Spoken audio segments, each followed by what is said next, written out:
जय हिंद दोस्तों, कैसे हो आप सभी। उम्मीद है आप बहुत अच्छे होंगे और अपनी तैयारी को बहुत जोर शोर से कर रहे होंगे। तो दोस्तों, यहाँ पर हम हिंदी पढ़ रहे थे, जिसके अंतर्गत मैंने आपको वर्णमाला, विराम चिन्ह, संज्ञा, सर्वनाम ये चैप्टर कंप्लीट करा दिए हैं। आज के इस वीडियो में हम यहाँ पर जिस चैप्टर की शुरुआत करने वाले हैं उसका नाम है विशेषण। तो विशेषण को बहुत ही अच्छे से और काफी डीपली पढ़ेंगे ताकि आप कोई भी एग्जाम को कवर कर सको। तो चलिए वीडियो शुरू करते हैं। तो देखिए, सबसे पहले देखते हैं कि विशेषण क्या होता है। तो देखिए, जो विशेषण होता है वो बेसिकली आपके जो संज्ञा और सर्वनाम होते हैं ना, उनकी विशेषता बताने का काम करता है। जैसे कि यहाँ पर देखिए, मैं कोई वाक्य बोलूंगा जैसे कि कुत्ता। तो कुत्ते की यहाँ पर विशेषता अगर हमको बतानी होगी कि काला कुत्ता, ठीक है। यहाँ पर हमने बोला यह है काला कुत्ता है। तो कुत्ते की हमने क्या विशेषता बताई कि कुत्ता यहाँ पर काला है। तो ये जो काला शब्द है यही आपका बेसिकली विशेषण होता है। और विशेषण जो होता है ये कई प्रकार का होता है, इसके अलग अलग प्रकार भी हम यहाँ पर पढ़ने वाले हैं। तो देखिए, सबसे पहले इनकी परिभाषाओं पर यहाँ पर बात करते हैं। देखिए, विशेषण की परिभाषा जो कि आम बोलचाल में लगभग सभी लोग जानते हैं। संज्ञा संज्ञा या सर्वनाम की विशेषता बताने वाले शब्दों को विशेषण कहते हैं, ठीक है। ये आप सबको ज्यादातर मालूम होगा, ठीक है।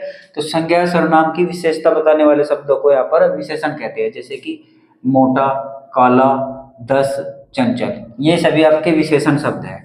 अब देखिए, जैसे मोटा है, ये संज्ञा सर्वनाम की विशेषता कैसे बताएगा। जैसे कि मोटा आदमी। अब आदमी जो है ये अपने आप में संज्ञा शब्द है, और इस संज्ञा से यहाँ पर पहले क्या लगा दिया हमने, मोटा, यानी कि मोटा आदमी। यहाँ पर संज्ञा शब्द आदमी जो है उसकी विशेषता यहाँ पर बता रहा है मोटा, यानी मोटा आदमी है। जैसे यहाँ पर काला आदमी, जैसे आदमी की विशेषता बताई, यहाँ पर आदमी कैसा है, काला है, ठीक है। या फिर आप कोई कुत्ता ले लीजिए या कोई घोड़ा ले लीजिए, जैसे हम बोलेंगे, कोई वाक्य लिखा हुआ मिलेगा आपको, यह काला घोड़ा है, ऐसे वाक्य लिख दिया। तो घोड़े की विशेषता यहाँ पर क्या बताई जा रही है, तो घोड़े की विशेषता यहाँ पर बताई जा रही है कि घोड़ा जो है वो काले रंग का है। तो यह काला घोड़ा है, यानी कि काला शब्द जो होगा वो आपका विशेषण हो जाएगा। जैसे कि यहाँ पर ये हो गया आपका 10 आदमी। आदमी की संख्या, जैसे कि हमने लिख दिया यहाँ पर 10 आदमी थे, तो हमने आदमियों की संख्या यहाँ पर, आदमियों की क्या विशेषता बताई कि आदमी यहाँ पर 10 थे। उसकी विशेषता एक स्पेशली कर दी यहाँ पे कि आदमी 10 थे। 10 यहाँ पर अपने आप में विशेषण हो जाएगा। जैसे कि चंचल, चंचल बालक बोल देना, चंचल बालक, बालक कैसा है कि चंचल है, ठीक है। तो ये इसकी एक बेसिक सी यहाँ पर डेफिनेशन हो गई, इसको आपको ध्यान रखना है। संज्ञा या सर्वनाम की विशेषता बताने वाले शब्दों को यहाँ पर विशेषण कहा जाता है। इसकी एक और यहाँ पर परिभाषा है जो कि बहुत ही महत्वपूर्ण है। इस ये आपके याद रहे या ना रहे, लेकिन ये आपके याद जरूरी रहनी चाहिए, क्योंकि ये जो परिभाषा है आपकी, ये आपके एग्जाम में पूछी जा चुकी है। आपके आर ओ जो का एग्जाम जो होता है ना, उनमें यहाँ पर ये ऐसी डेफिनेशन पूछी जाती है यूपीपीसी स्तर के लेवल की। तो इस परिभाषा को यहाँ पर देखेंगे, और इसके अंदर जो भी यहाँ पर शब्द आएंगे उनको यहाँ पर बहुत ही अच्छे से ब्रीफ करके देखेंगे। जैसे कि जिन विकारी शब्दों के द्वारा संज्ञा की व्याप्ति को मर्यादित किया जाता है उसे विशेषण कहते हैं। ये परिभाषा आपके बड़े लेवल के एग्जाम जो होते हैं ना, पीसीएस वगैरह के, वहां पर आपसे पूछी जाती है। तो यहाँ पर देखिए, जिन विकारी, विकारी का मतलब क्या होगा, यहाँ पर विकारी शब्द यानी जो विशेषण होते हैं वो विकारी शब्द होते हैं, उनमें लिंग वचन कारक की दृष्टि से यहाँ पर परिवर्तन हो जाता है, इसलिए विशेषण भी यहाँ पर अपने आप में विकारी शब्द है। जैसे कि विशेषण शब्द ये देखे, जैसे कि मोटा लिखा हुआ है, क्या इसमें हम मोटा का लिंग की वजह दृष्टि से इसमें परिवर्तन करके देखेंगे तो मोटा का क्या हो जाएगा, मोटी हो जाएगा। मोटा अपने आप में पुल्लिंग है और मोटी हो जाएगा आपका स्त्रीलिंग, यानी कि इसमें विशेषण में भी यहाँ पर लिंग वचन काल कारक की दृष्टि से यहाँ पर परिवर्तन हो जाता है, इसलिए विशेषण भी आपका विकारी शब्द है, ठीक है। इसके बारे में आप समझ गए होंगे। आगे देखिए, जिन विकारी शब्दों के द्वारा संज्ञा की व्याप्ति। अब देखिए, व्याप्ति क्या होता है, व्याप्ति यहाँ पर एक शब्द आया, व्याप्ति का मतलब होता है व्यापक, जिसका विस्तृत रूप, ठीक है।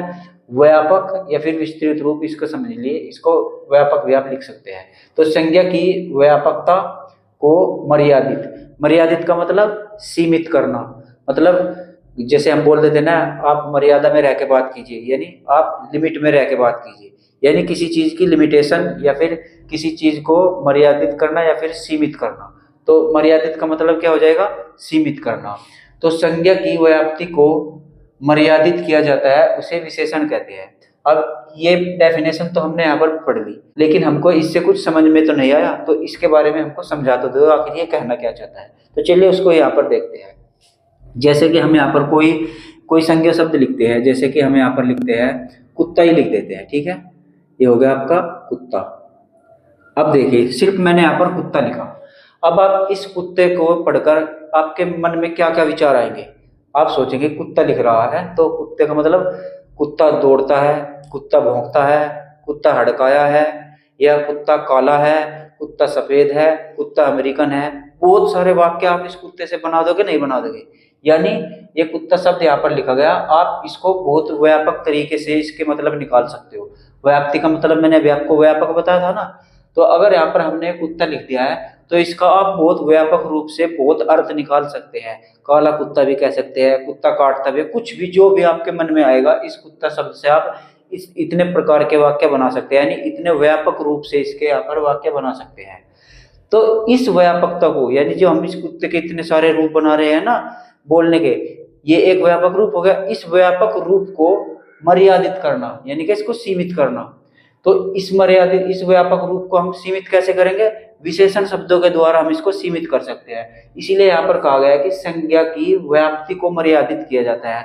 तो विशेषण शब्दों से इस संज्ञा का जो व्यापक रूप मैंने अभी आपको बताया उसको मर्यादित किया जाएगा, यानी उसको यहाँ पर लिमिटेशन किया जाएगा, उसको सीमित किया जाएगा।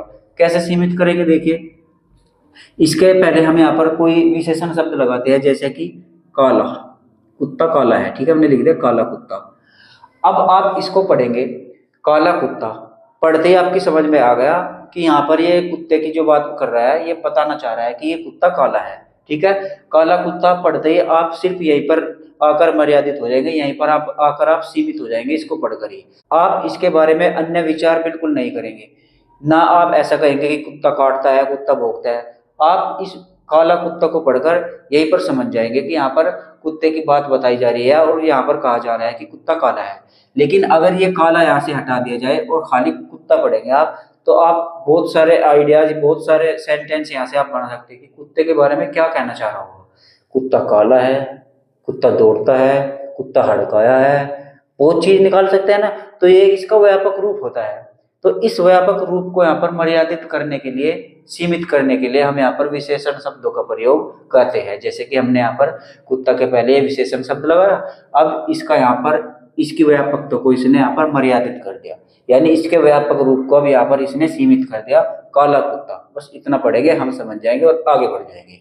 तो इस डेफिनेशन का मतलब बस यही था जो मैं आपको समझाना चाह रहा था कि जिन विकारी शब्दों के द्वारा संज्ञा की व्याप्ति को मर्यादित किया जाता है उसे विशेषण कहते हैं। और मर्यादित कैसे किया जाता है? यहाँ पर विशेषण शब्दों को लगाकर किया जाता है, जो मैंने आपको अभी समझाया। उम्मीद है आपकी समझ में आ गया होगा।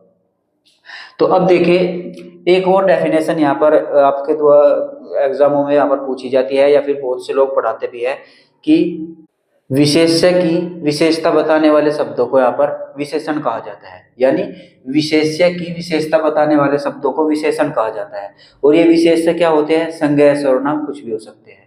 तो विशेष्य की विशेषता बताने वाले शब्दों को यहाँ पर विशेषण कहा जाता है। अब यहाँ पर दो शब्द मिले आपको, विशेषण और विशेष्य। इन दोनों के बारे में यहाँ पर जानते हैं। देखिए विशेषण तो हमने अभी आपको बता ही दिया कि वे शब्द जो विशेषता बताते हैं, यानी ऐसे शब्द जो संज्ञा, सर्वनाम की विशेषता बताएंगे वो यहाँ पर विशेषण कहलाते हैं। जैसे कि ये मोटा, काला, दस, चंचल, ये सभी विशेषण के शब्द हैं।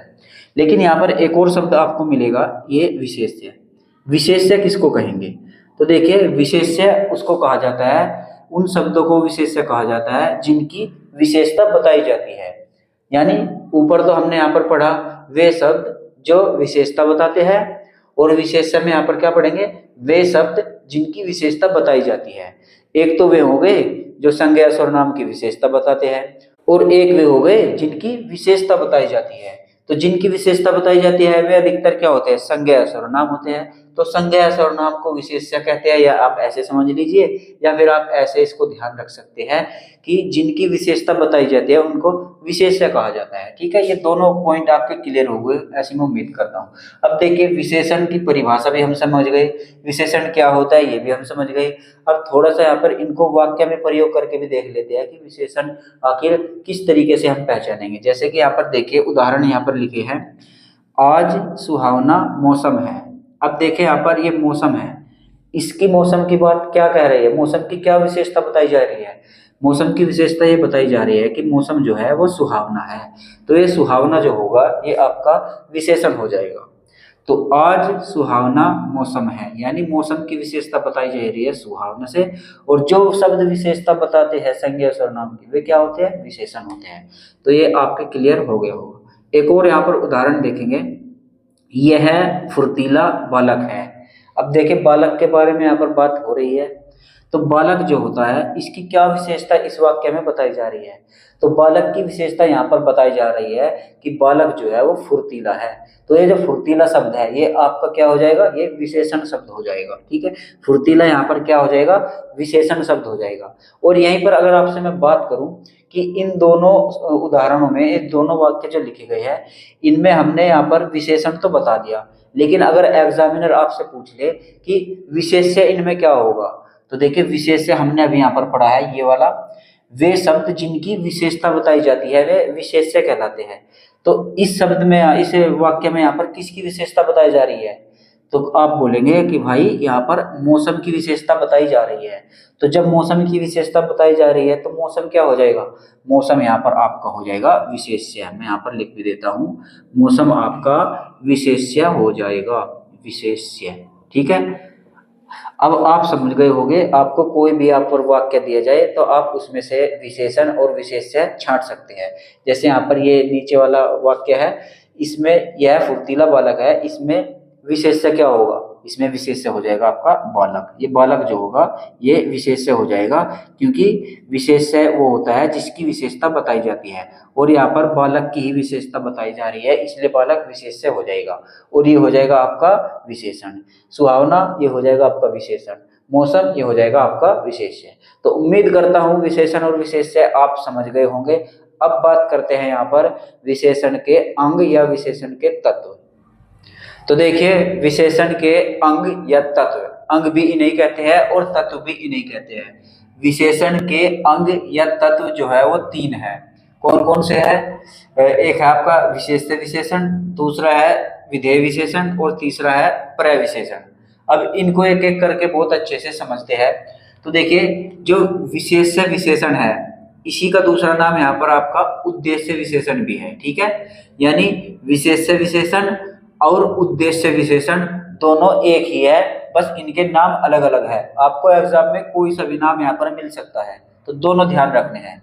तो विशेष्य विशेषण या फिर उद्देश्य विशेषण, तो ये होता क्या है? तो देखिए, जहां पर विशेष्य से पहले विशेषण आए वहां उद्देश्य विशेषण होता है। अब देखिए, विशेष्य और विशेषण मैंने अभी आपको बताया। तो विशेष्य जो होता है वो होता है जिसकी विशेषता बताई जाए, तो यानी ये एक प्रकार से आप संज्ञा सर्वनाम मान लीजिए। तो जहां पर विशेष्य से पहले विशेषण शब्द आए वहां उद्देश्य विशेषण होता है। इसको उदाहरण के द्वारा समझेंगे तो बहुत अच्छे से क्लियर होगा। जैसे कि यहाँ पर देखिए, आसमान में काले बादल छाए हैं, ये एक वाक्य हो गया। अब इसमें देखिए, काले बादल, यहाँ पर आइए, जो बादल है, बादल की तो विशेषता बताई जा रही है यहाँ पर, काले बादल, तो बादल की विशेषता बताई जा रही है, तो इसका मतलब यहाँ पर बादल जो होगा वो विशेष्य हो जाएगा। मैंने अभी आपको पीछे वीडियो में क्लियर भी किया है। तो देखिए, बादल जो होगा ये आपका विशेष्य हो जाएगा, और विशेष्य की विशेषता यहाँ पर क्या बता रहा है? विशेषण बता रहा है, तो ये आपका विशेषण हो जाएगा। तो इस विशेष्य से पहले अगर यहाँ पर ये विशेषण शब्द आए तो ये वाक्य यहाँ पर आपका होता है उद्देश्य विशेषण, या इसी को विशेष्य विशेषण कहा जाता है। यानी यहाँ पर इस विशेष्य से पहले यहाँ पर विशेषण शब्द आना चाहिए, इसके बाद नहीं आने चाहिए। आप बोलेंगे कि इसके बाद भी आते हैं, तो मैं कहूँगा जी हाँ, इसके बाद भी आते हैं, इसके बाद वाला यहाँ पर अभी हम पढ़ेंगे। तो जो यहाँ पर ये संज्ञा या सर्वनाम होता है, यानी संज्ञा से पहले अगर विशेषण आ जाए उसको यहाँ पर उद्देश्य विशेषण या विशेष्य विशेषण कहते हैं।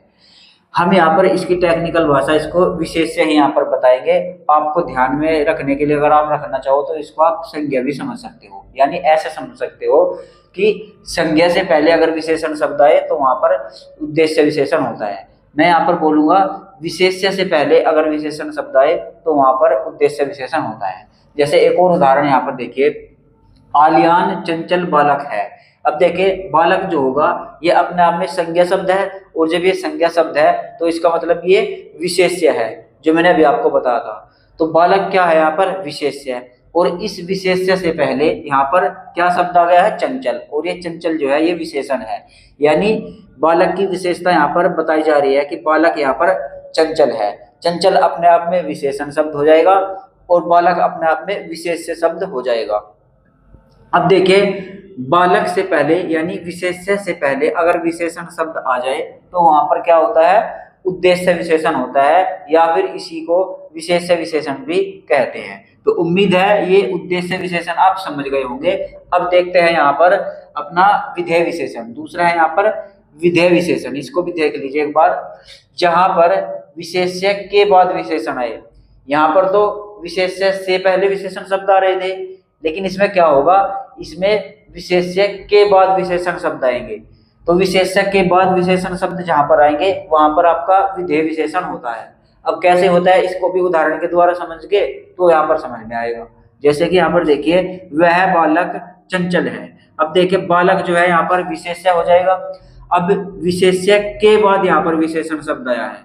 ऊपर देखेंगे तो विशेष्य के पहले यहाँ पर विशेषण शब्द आया था, लेकिन यहाँ पर विशेषण के बाद विशेषण शब्द आया है। इसका मतलब ये हो जाएगा आपका विधेय विशेषण।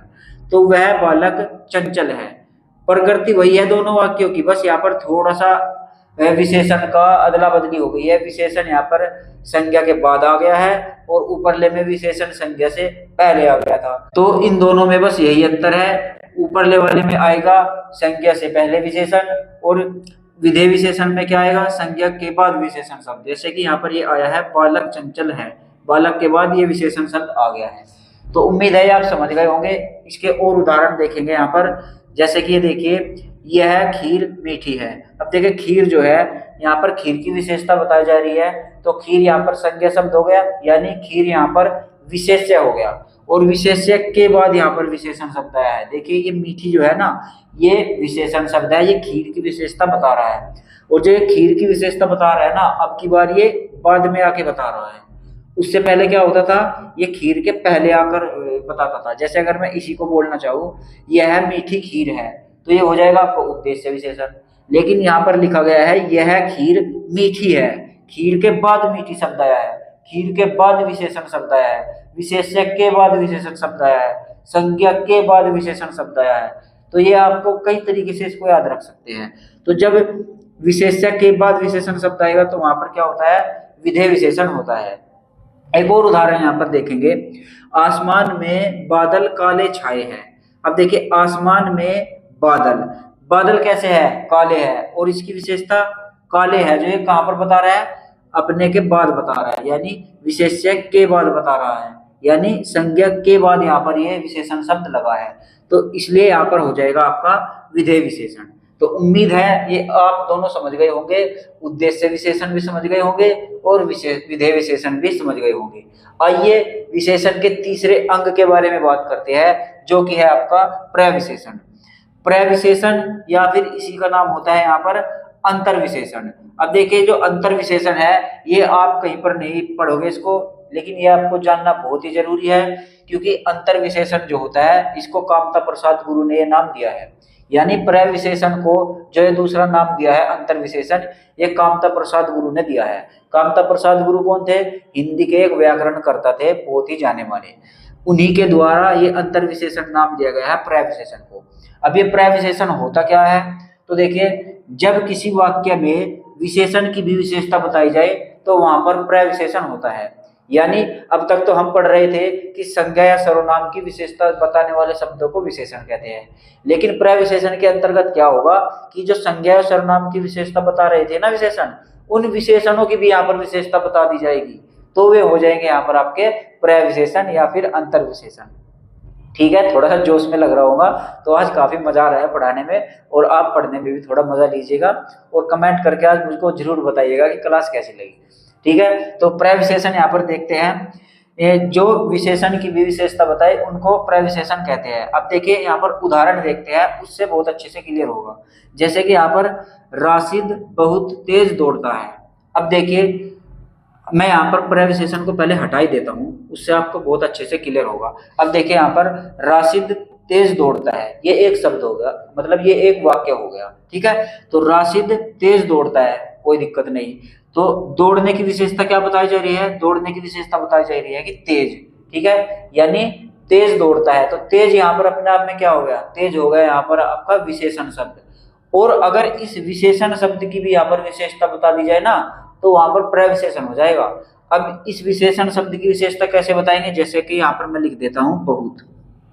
ठीक है, बहुत, ये होगा आपका बहुत। अब इसको पढ़कर देखिए, राशिद बहुत तेज दौड़ता है। ठीक है, तो दौड़ना यहाँ पर क्या हो जाएगा? आपका विशेष्य है। और इस विशेष्य की विशेषता कौन बता रहा है? ये तेज शब्द बता रहा है, यानी ये हो जाएगा तेज आपका विशेषण। और इस विशेषण की भी विशेषता, यानी इस तेज की भी विशेषता कौन बता रहा है? इस तेज की भी विशेषता बता रहा है यहाँ पर आपका बहुत। ठीक है, अब देखिए तेज भी कैसा दौड़ता है? बहुत तेज दौड़ता है। ठीक है, राशिद बहुत तेज दौड़ता है, तो बता दी ना इसने इस विशेषण शब्द की विशेषता। भाई तेज ही तो यहाँ पर विशेषण है, और इसी की भी विशेषता इसने यहाँ पर बता दी कि ये तो बहुत तेज दौड़ता है। हम लोग आम बोलचाल में कैसे कहेंगे कि राशिद तेज दौड़ता है, लेकिन एक और यहाँ पर मेरी बगल में आकर कहेगा कि राशिद तेज नहीं, बहुत तेज दौड़ता है। तो ये जो बहुत शब्द लगाया है ना, ये विशेषण की विशेषता बता रहा है। तो राशिद बहुत तेज दौड़ता है, ये बहुत आपका प्रविशेषण हो जाएगा। इसको आप अंडरलाइन कर लेना, इसमें प्रविशेषण जो होगा ये बहुत हो जाएगा। और उदाहरण देखेंगे तो और अच्छे से क्लियर होगा। जैसे यहाँ पर देखिए, कश्मीरी सेब सिंदूरी लाल है। अब देखिए सेब की विशेषता क्या बताई जा रही है? कि सेब लाल है। ठीक है, सेब की विशेषता बताई जा रही है कि सेब लाल है, लेकिन यहाँ पर ये जो सिंदूरी है, इस लाल की भी विशेषता बता रहा है कि कश्मीरी सेब सिंदूरी लाल है, यानी लाल कलर की भी और वैरायटी बता रहा है, लाल कलर की भी एक विशेषता बता रहा है कि लाल नहीं सिंदूरी लाल है, यानी कश्मीरी सेब सिंदूरी लाल है। अगर हमको ऐसे ही कहना होता कि कश्मीरी सेब लाल है, ठीक है, हमने कह दिया, लेकिन एक और वहां पर आएगा महानुभवी, वो बोलेगा कि कश्मीरी सेब लाल नहीं सिंदूरी लाल है, यानी उसने इस लाल की भी विशेषता बता दी कि ये जो लाल है ये ऐसा वैसा लाल नहीं है, ये भी सिंदूरी लाल है। ठीक है, तो उम्मीद है ये भी आप समझ गए होंगे। एक और उदाहरण यहाँ पर देखिए, फैजान बड़ा साहसी व्यक्ति है। अब देखिए फैजान की विशेषता बताई जा रही है कि कैसा व्यक्ति है फैजान? फैजान व्यक्ति जो है वो साहसी है, लेकिन इस साहसी की भी विशेषता यहाँ पर इस बड़े ने बता दी कि फैजान जो है वो ऐसा वैसा साहसी नहीं है, फैजान बड़ा साहसी है। तो ये बड़ा जो हो जाएगा ये आपका प्रविशेषण हो जाएगा, क्योंकि ये बड़ा इस साहसी की भी विशेषता बता रहा है कि साहसी भी ऐसा वैसा नहीं, बड़ा साहसी है। ठीक है, तो जो शब्द यहाँ पर विशेषण की भी विशेषता बताते हैं उनको प्रविशेषण कहा जाता है। उम्मीद करता हूं ये आप विशेषण के तीनों अंग समझ गए होंगे और अच्छे से आपके क्लियर भी हुआ होगा। तो आइए अब देखते हैं यहाँ पर विशेषण के भेद। तो देखिए विशेषण के भेद जो होते हैं वो 4 होते हैं। हमारी हिंदी में यहाँ पर विशेषण के 4 भेद दिए गए हैं, इन चारों को हम बहुत ही डिटेल से पढ़ने वाले हैं। तो देखिए 4 भेद कौन कौन से हैं विशेषण के? एक हो गया आपका गुणवाचक विशेषण, दूसरा हो गया आपका संख्यावाचक विशेषण, और तीसरा हो गया आपका परिमाणवाचक विशेषण, और चौथा है आपका सार्वनामिक विशेषण। ठीक है, ये विशेषण के 4 भेद होते हैं। गुणवाचक से हम यहाँ पर गुण की विशेषता पता लगाएंगे, और संख्यावाचक से यहाँ पर संख्याओं का बोध होगा, यानी ऐसे विशेषण शब्द होंगे जो संख्याओं का बोध कराएंगे। परिमाणवाचक यहाँ पर देखिए ये परिणाम वो वाला नहीं है जो रिजल्ट आता है आपका परिणाम, ये परिमाण मापतोल वाला परिमाण होता है। ठीक है, तो देखिए परिमाणवाचक विशेषण और ये आपका सार्वनामिक विशेषण, इनको यहाँ पर हम बारी बारी से डिटेल में पढ़ेंगे। तो सबसे पहले हम यहाँ पर पढ़ने वाले हैं गुणवाचक विशेषण के बारे में। तो देखिए गुणवाचक विशेषण ये रहा आपका गुणवाचक विशेषण। किसे कहते हैं गुणवाचक विशेषण? तो देखिए जिन विशेषण शब्दों से संज्ञा या सर्वनाम की गुण, दशा, रंग, आकार, दोष इन सभी का बोध हो, उन्हें गुणवाचक विशेषण कहा जाता है। यानी गुणवाचक विशेषण से आप संज्ञा सर्वनाम के गुण का पता लगाएंगे, दशा का पता लगाएंगे, उसके रंग रूप आकार का पता लगाते हैं। यानी आपको गुणवाचक विशेषण से यह स्पष्ट हो जाता है कि ये संज्ञा सर्वनाम शब्दों के गुण को बताएगा। ठीक है, उनके गुण क्या क्या है, उन गुणों को बताएगा। ये देख लीजिए आपका इसके 7 भेद है, यानी गुणवाचक विशेषण के भी 7 भेद है। एक बार फिर से देखते हैं गुणवाचक विशेषण। जिन विशेषण शब्दों से संज्ञा या सर्वनाम की गुण, दशा, रंग, आकार, दोष आदि का बोध हो, उन्हें गुणवाचक विशेषण कहते हैं। गुणवाचक विशेषण के 7 भेद होते हैं। कौन कौन से होते हैं? पहला हो गया आपका गुण, यानी इससे ये गुणों को बताएगा। दूसरा हो जाएगा दशा, यानी दशा किसी की दशा के बारे में बताएगा कि वो गरीब है, बीमार है, स्वस्थ है, ये दशा ही होती है ना, तो इन दशाओं के बारे में बताएगा। तीसरा हो जाएगा रंग, यानी यहाँ पर ये रंग के बारे में बताएगा कि किसी का रंग कैसा है, काला है, पीला है, सफेद है, नारंगी है, उजला है। ठीक है, ये सभी बताएगा रंग। उसके बाद हो जाएगा यहाँ पर चौथा आकार, यहाँ पर ये आकार बताएगा, मोटा है, पतला है, तिकोना है, चौकोर है, गोल है, ये सभी चीज बताएगा। उसके बाद है पांचवा काल, यहाँ पर काल मतलब समय, काल का मतलब क्या होता है? समय होता है, तो यहाँ पर ये समय के बारे में बताएगा। उसके बाद है यहाँ पर छठा स्थान, यहाँ पर ये स्थान के बारे में बताएगा। और सातवां है यहाँ पर द्रष्टव्यवाचक। द्रष्टव्यवाचक क्या होता है हम अभी आगे समझेंगे। ठीक है, तो ये गुणवाचक विशेषण के 7 भेद हैं। आइए इन 7 भेदों को एक एक करके देखते हैं और इनका वाक्य प्रयोग भी करके देखेंगे कि आखिर वाक्य में किस तरीके से इनका प्रयोग होता है। तो सबसे पहले देखते हैं यहाँ पर गुणवाचक विशेषण। ये रहा आपका गुणवाचक विशेषण के अंतर्गत गुण। तो गुण क्या होगा आपका? देखिए, खट्टा, मीठा, कड़वा, मेधावी, कुशाग्र, ये सभी जो है आपके गुण हैं। यानी अगर हम यहाँ पर इनका वाक्य में प्रयोग करके देखें, खट्टा, खट्टा से क्या होगा? अंगूर खट्टे हैं। तो देखिए अंगूर की क्या विशेषता बताई कि अंगूर खट्टे हैं, और खट्टा यानी अंगूर का एक गुण हो गया। अंगूर में जो खट्टापन है ना, वो अंगूर का गुण प्रदर्शित करता है, इसलिए खट्टा को जो है गुणवाचक विशेषण के अंतर्गत रखते हैं। उसके बाद है मीठा, जैसे कि मीठा आम। आम की क्या विशेषता बता रहा है कि आम मीठा है, यानी आम का वो गुण बता रहा है कि ये इसके अंदर मीठे का गुण है, यानी आम मीठा है। ठीक है, ये उसका गुण हो जाएगा। जैसे कि कड़वा, करेला कड़वा है, करेले का क्या गुण बताया जा रहा है? करेले का गुण बताया जा रहा है कि भाई करेला कड़वा है। जैसे कि मेधावी, मेधावी छात्र, छात्र की क्या विशेषता बताई जा रही है कि छात्र जो है वो मेधावी है, यानी इस छात्र के अंतर्गत मेधावीपन है, यानी मेधावी जो है इस छात्र का गुण बताया जा रहा है।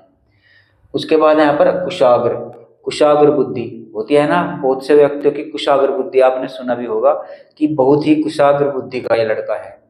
तो यानी उस लड़के की बुद्धि की विशेषता बताई जा रही है कि उस लड़के की बुद्धि जो है वो कुशाग्र है, यानी उसका एक गुण बताया जा रहा है कि ये कुशाग्र बुद्धि का लड़का है। ठीक है, तो ये हो गया। इसका देखिए यहाँ पर वाक्य प्रयोग करके देखिए, अंगूर खट्टे हैं। देखिए खट्टे जो है यहाँ पर गुण हो गया अंगूर का, तो यहाँ पर अंगूर के गुण के बारे में बता रहा है कि अंगूर खट्टा है। जैसे कि यहाँ पर देखिए चाय फीकी है। अब देखिए ये फीकी शब्द है, ये भी आपका गुणवाचक हो जाएगा। चाय की विशेषता यहाँ पर बताई जा रही है, क्या विशेषता बताई जा रही है कि चाय फीकी है, यानी चाय का यहाँ पर गुण बताया जा रहा है। तो चाय का क्या गुण है भाई? इसमें तो क्या गुण है इस चाय का? चाय का तो गुण क्या है? फीकी चाय है। ठीक है, तो ये फीकी जो हो जाएगा ये चाय का गुण बताया जाएगा। ठीक है, तो उम्मीद है ये आप समझ गए होंगे गुणवाचक विशेषण। उसके बाद है गुणवाचक विशेषण का दूसरा भेद दशावाचक। ठीक है, अब देखिए दशा, जैसे कि गरीब। आप देखते होंगे बहुत से लोग, भाई मेरी तो बहुत बुरी दशा है, मैं तो बहुत गरीब हूँ। ठीक है, ऐसे सुना होगा आपने, भाई मेरी तो दशा बहुत बेकारी है, मैं तो गरीब हूँ। तो ये दशा जो हो जाएगा, गरीब एक दशा हो जाएगी। रोगी, पर मैं तो बहुत बीमार हूँ भाई, मेरी तो बहुत बुरी दशा हो रही। ठीक है, ऐसे भी बोलते होंगे लोग। तो रोगी जो होगा ये भी आपका दशावाचक हो जाएगा। भारी, भारी भी एक दशा है, पर मैं तो बहुत भारी हो रहा, काफी मोटा हो जाता है ना आदमी, बोलता है बहुत भारी हो रहा, मेरी तो दशा बहुत खराब है। तो ये दशा ही होती है। भारी भी आपका दशा है, मोटा, मोटा भी आपका दशा है। और गाढ़ा, बोलेगा ना बहुत गाढ़ा दूध है, भाई दूध की कैसी दशा है इसकी? कोई कैसा दूध है ये? ओहो, इसकी तो दशा बहुत कड़ी भाई, बहुत गाढ़ा दूध है ये तो। इस तरीके से आप बोल कर देखिएगा तो आपकी समझ में आएगा कि दशावाचक किन किन को कहते हैं। तो गरीब, रोगी, भारी, मोटा, गाढ़ा, ये इत्यादि शब्द जो होते हैं ये दशावाचक होते हैं। हालांकि यहाँ पर मैंने बहुत कम शब्द लिखे हैं, लेकिन मैं जब आपको हैंड रिटन नोट्स प्रोवाइड करूंगा ना, उनमें बहुत ज्यादा और बहुत अच्छे से यहाँ पर एग्जाम्पलों को मेंशन किया गया है। पीडीएफ आपको कैसे मिलेगी इन नोट्स की? तो आपको वीडियो के डिस्क्रिप्शन में एक टेलीग्राम चैनल का लिंक मिलेगा, एग्जाम विद जीके का। उसमें आपको जाना है और वहां से आपको इनकी पीडीएफ को डाउनलोड कर लेना है, और आप चाहे तो उनको प्रिंट भी निकाल सकते हैं। ठीक है, तो देखिए अब इस दशावाचक का यहाँ पर कुछ प्रयोग करके देखते हैं वाक्य में। जैसे कि यहाँ पर देखिए, यह सूखा पेड़ है। अब देखिए पेड़ की क्या दशा हो गई? पर पेड़ तो सूख गया भाई, बहुत बुरी दशा होगी पेड़ की। तो पेड़ की क्या दशा हो गई? सूख गया, यानी कि सूखा पेड़। तो ये सूखा क्या हो जाएगा? दशावाचक हो जाएगा। यह सूखा पेड़ है। ठीक है, दूसरा यहाँ पर देखिए, हरिंदर गरीब है। वह हरिंदर तो बहुत गरीब है बेचारा भाई, बहुत बुरी दशा उसकी तो गरीबी में। ऐसे बोलते हैं ना, तो ऐसे ही बोल के देखा करो आप। तो देखिए गरीब जो हो जाएगा शब्द, ये आपका गुणवाचक विशेषण के अंतर्गत दशावाचक हो जाएगा। ठीक है, तो उम्मीद है ये दशावाचक भी आप समझ गए होंगे। उसके बाद यहाँ पर रंग। देखिए रंग में क्या होता है? रंग का तो आप समझ ही जाओगे भाई, काला, पीला, नीला, सफेद, ये सभी तो रंग होते हैं ना। तो काला, पीला, अगर यहाँ पर रंग के द्वारा किसी का गुण बताया जाए ना, तो वहां पर गुणवाचक विशेषण हो जाएगा। अब देखिए काला, पीला, उजला, धुंधला, चमकीला। जैसे यहाँ पर देखिए, यह चमकीला दुपट्टा है। अब देखिए दुपट्टे की विशेषता यहाँ पर क्या बताई जा रही है कि दुपट्टा जो है वो चमकीला है, और चमकीला मतलब ये रंग के अंतर्गत आएगा, यानी रंगवाचक विशेषण, जो कि गुणवाचक विशेषण के अंतर्गत ही आता है। ठीक है, तो रंग भी आपका गुणवाचक विशेषण के अंतर्गत आता है। ठीक है, तो उम्मीद है ये रंग भी आप समझ गए होंगे। तो चलिए अब देखते हैं यहाँ पर चौथा भेद, आकार। अब देखिए आकार में क्या क्या पूछ सकता है, जैसे कि गोल। भाई गोल जो होता है, कोई फुटबॉल देख लीजिए गोल होती है, आप बोलेंगे भाई फुटबॉल गोल है। तो फुटबॉल की क्या विशेषता बताई गई कि फुटबॉल जो है वो गोल है। तो फुटबॉल का क्या गुण बता दिया? उसकी गोलाई का गुण बता दिया। इसलिए गोल जो होगा वो गुणवाचक विशेषण हो जाएगा। और कैसा गुणवाचक विशेषण? आकारवाचक गुणवाचक विशेषण। ठीक है, क्योंकि ये आकार के अंतर्गत आता है। उसके बाद देखिए आकार में क्या आएगा? चौकोर। फिर क्या आएगा? त्रिकोण। तिकोना भी होता है। चौकोर मतलब चार कोना। नुकीला मतलब जो नोक होती है जिसके अंतर्गत नुकीला, जैसे कि कील समझ लीजिए, आयरन की कील होती है ना लोहे की, वो नुकीली होती है। ठीक है, जैसे कि हम यहाँ पर वाक्य बनाकर देखेंगे इससे, यह कील नुकीली है। ठीक है, यह कील नुकीली है। इसमें अगर आपसे विशेषण पूछ लिया जाए कौन सा है, तो पहले तो आप बताएंगे कि इसके अंतर्गत गुणवाचक विशेषण है, क्योंकि ये कील के गुण को प्रदर्शित कर रहा है। और गुणवाचक विशेषण के अंतर्गत भी अगर आपसे पूछ ले जाए कि इसमें कौन सा है, तो आप बोलेंगे कि ये आकारवाचक गुणवाचक विशेषण है, यानी ये आकार को बता रहा है। तो आकार क्या है इसका? नुकीला है। ठीक है, नुकीला है। ठीक है, नुकीला होता है ना कील का आकार, तो आप समझ लीजिएगा। ऐसे यहाँ पर आकार लंबा भी होता है, भाई बहुत लंबा आदमी, उसका आकार लंबा है। ऐसे यहाँ पर चौड़ा, बहुत चौड़ा व्यक्ति है, यानी उसका आकार चौड़ा है, चौड़ाई में है। तिरछा, बहुत तिरछा है, तिरछा भी होता है ना, ये भी आपका आकार में ही आएगा। छोटा, ऊंचा, नीचा, ये सभी आपके आकार में आएंगे। इनसे आप वाक्य भी बनाकर देख सकते हैं। ठीक है, हालांकि मैंने आपको बनाकर भी दिए है और नोट्स में भी मैं आपको प्रोवाइड करा दूंगा। उसके बाद यहाँ पर पांचवा काल। काल का मतलब होता है समय। अब देखिए यहाँ पर गुणवाचक विशेषण के अंतर्गत आपसे समय भी पूछ सकता है, जैसे कि वर्तमान समय, भूत समय, भविष्य समय। ठीक है, साल भर, ये साल भर ये भी आपका समय काल के अंतर्गत ही आएगा। ऐसे यहाँ पर नया, पुराना, ये भी आपका देखिए नया, पुराना, ये काल के अंतर्गत तो है भाई। नया नया विवाह हुआ है मेरा, तो पुरानी, बहुत पुरानी शादी हो चुकी है। ठीक है, ये सभी काल के अंतर्गत आएंगे। क्षण भंगुर, क्षण भंगुर भी आपका काल के अंतर्गत आएगा, और ये गुणवाचक विशेषण का ही एक शब्द हो जाएगा। उसके बाद यहाँ पर प्राचीन, बहुत प्राचीन समय, देखिए प्राचीन समय की बात है तो यानी समय के बारे में यहाँ पर बता रहा है प्राचीन, और कालवाचक के अंतर्गत ही इसको भी रखेंगे। जैसे कि आगामी, आगामी मतलब आने वाला, ठीक है, आने वाला समय, ठीक है, तो ये भी काल के अंतर्गत ही आता है। तो उम्मीद है आप ये कालवाचक भी समझ गए होंगे। उसके बाद यहाँ पर स्थानवाचक, स्थानवाचक में देखे जैसे कि अंदर, बाहर, भीतर, ये शब्द जो हुआ ये स्थान है। देखिए भीतर यानी कि कमरे के भीतर, भीतर भी तो एक स्थान को बता रहा है भाई। ये टेबल को आप कमरे के भीतर रखे हो, तो क्या बोला, यानी इस टेबल को यहाँ से उठाकर कमरे के भीतर रख दो, तो वो एक कमरे के भीतर जो हो वो एक स्थान ही तो हो गया, तो भीतर भी स्थान आएगा। कमरे के अंदर रख दो, अंदर, ये भी स्थान में ही आएगा। दाया, आप इसको मेरे दाएं रख दीजिए, ये भी आप स्थान बता रहे हैं। उसके बाद है ऊपर, आप इसको ऊपर रख दीजिए, नीचे रख दीजिए, दाएं रख दीजिए, बाएं रख दीजिए, ये सभी स्थान ही तो है, हम स्थान ही तो बता रहे हैं। हम ऐसा करके भाई स्थान के बारे में तो बता रहे हैं भाई, आप इसको ऊपर रख दीजिए, यानी ऊपर मतलब कोई स्थान होगा, भाई आप इसको नीचे रख दीजिए, भाई आप इसको दाएं रख दीजिए या बाएं रख दीजिए। तो ये हम किसी को स्थान के बारे में तो स्पेसिफिक कर रहे हैं ताकि वो उसको वहां पर रख सके, ठीक है। तो ऐसे यहाँ पर आप देशीय, अब देखिए देशीय, आप बोलेंगे देशीय भी स्थान है क्या, आप बोलेंगे ना भाई देशी आदमी, सुना होगा आपने, देशी आदमी, एक पर्टिकुलर स्थान के बारे में यहाँ पर बता दिया कि ये देशी आदमी मतलब एक हमारे देश का आदमी है, एक स्थान को स्पेसिफिक कर दिया कि किसी पर्टिकुलर स्थान के बारे में यहाँ पर बताया गया है, ठीक है। तो देशीय आपका स्थान हो जाएगा। पंजाबी, जैसे कि पंजाबी जूती, अब कोई जूती बेच रहा होगा तो कहेंगे भाई कौन सी जूती है, तो बोलेगा पंजाबी जूती, तो पंजाबी जूती से एकदम समझ जाएगी कि हाँ भाई पंजाब की जूती मशहूर है, इसलिए पंजाब एक स्थान है और वहाँ की जूती मशहूर है, ठीक है। तो ये स्थानवाचक के अंतर्गत आएगा। जैसे कि क्षेत्रीय, जैसे होते हैं ना, भाषा बोलते हैं तो बोलेंगे अपनी क्षेत्रीय भाषा कौन सी है, हमारी क्षेत्रीय भाषा हिंदी है, हमारे क्षेत्र में जो बोली जाती है, तो क्षेत्रीय भी आपका स्थान हो जाएगा। तो ये भी तो स्थान के बारे में बता रहा है। ऐसे यहाँ पर अमेरिकन, अब देखिए जैसे कि अमेरिकन गाय, बोलते हैं अमेरिकन गाय होती है ना, तो हम गाय के बारे में पूछ रहे हैं तो बोलते हैं कि अमेरिकन गाय। तो अमेरिकन गाय जब लगाकर हम बोला तो यहाँ पर समझ जाएंगे कि हाँ एक अमेरिका स्थान है और वहां पर अमेरिकन गाय होती है, तो उन अमेरिकन गायों के बारे में बात कर रहे हैं, इसलिए अमेरिकन भी यहाँ पर स्थानवाचक हो जाएगा।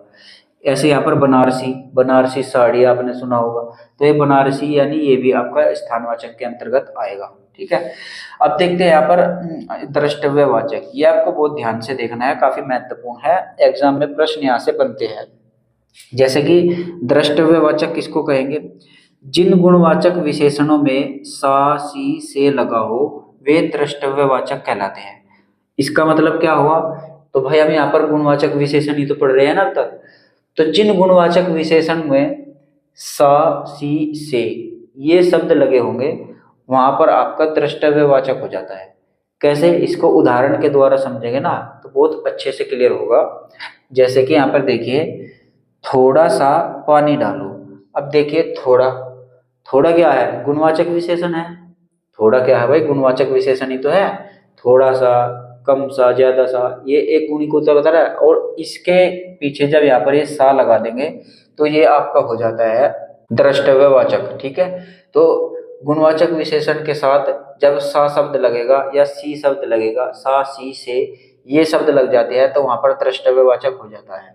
जैसे कि यहाँ पर एक और उदाहरण देखेंगे, पतला सा गन्ना लाओ, अब देखिए ये पतला जो होगा गुणवाचक विशेषण है और इसके साथ यहाँ पर ये सा शब्द लग गया है, तो पतला सा गन्ना लाओ, इसलिए यहाँ पर ये हो जाता है द्रष्टव्यवाचक। ऐसे यहाँ पर अगला उदाहरण देखेंगे ना, मेरी लुगाई मोटी सी है, अब देखिए मेरी लुगाई मोटी सी है, तो मोटी क्या होगा आपका, गुणवाचक होगा, गुणवाचक विशेषण, और गुणवाचक विशेषण के साथ यहाँ पर क्या लग गया, सी लग गया।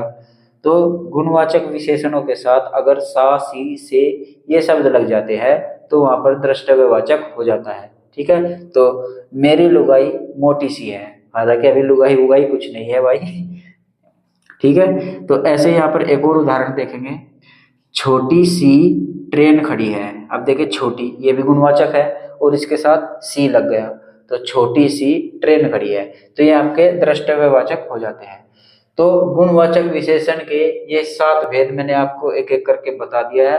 अब आप इन पर जो है अपने वाक्य बनाकर देखिएगा, आपके बहुत अच्छे से क्लियर हो जाएंगे। आप इसका स्क्रीनशॉट लेना चाहो तो ले सकते हो, अगर आप खुद इनके नोट्स बनाना चाहते हो। अगर आपको नोट्स नहीं बनाना है तो मैं वीडियो के डिस्क्रिप्शन में एक टेलीग्राम चैनल का लिंक दे रखा है, उसमें से आप इन पीडीएफ्स को डाउनलोड कर सकते हैं। तो ये था आपका गुणवाचक विशेषण, उम्मीद करता हूँ ये आपकी समझ में आया हो। तो इस वीडियो को बस यहीं पर विराम देते हैं, बाकी के जो विशेषण बचे हैं वो हम कल की क्लास में करेंगे। उम्मीद करता हूँ आपको वीडियो पसंद आया होगा। वीडियो जरा भी पसंद आया तो लाइक और शेयर भी कर दीजिएगा, और कमेंट करके आपको जरूर बताना है कि वीडियो कैसी लगी। अच्छी लगी हो, बुरी लगी हो, जो भी आपके फीडबैक हो, जो भी आप कहना चाहते हो, वो कमेंट बॉक्स में जरूर कहिएगा। तो इस वीडियो में बस इतना ही, मिलते हैं अपने अगले वीडियो में, तब तक के लिए जय हिंद।